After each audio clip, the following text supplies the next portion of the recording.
Please accept my salam. Assalamu alaikum wa rahmatullah.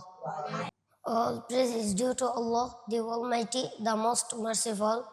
We thank Him for giving us life, faith, and knowledge.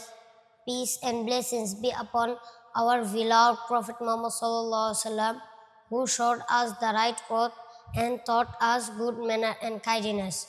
Good evening to you all. I hope you are all doing well. By the grace of Almighty Allah, I am also well. Respected teacher present here, our honorable chief guest, special guest, and all audience, please accept my salam. Assalamu alaikum wa rahmatullah. Dear brother and sister, today I want to talk about a very important topic. This topic is importance of prayer. Prayer is one of the most important acts in Islam. It is the second pillar of Islam. Every Muslim must pray 5 times a day. Prayer connects us with Allah.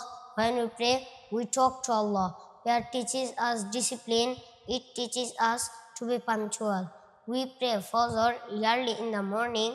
We pray Zohar, Asr, Maghrib, and Isha on the time. These help us manage our daily life. Our beloved Prophet Muhammad Sallallahu Alaihi Wasallam said that As-salatu miftahul jannah. Prayer is the key to paradise. So we should never miss our prayer. Even if we are busy, we must pray. May Allah help us to follow the Quran and Sunnah in our life. Ameen. Thank you very much for your listening. Assalamu alaikum wa rahmatullah.